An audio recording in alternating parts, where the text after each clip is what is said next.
استرس روزانه رو تحمل میکنیم ولی هنوز نمیدونی چطور باید با روابطت کنار بیای. ببین رفیق، یه حرفی بهت میزنم.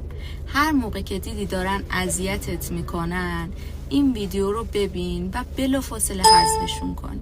روابط دوستانه یا عاشقانه تو باید عامل کاهش استرست باشن، نه بیشتر شدنش. باید منبعی برای آروم شدن تو، پیشرفت، خوشحالی و آسون‌تر شدن مسیر زندگیت باشن.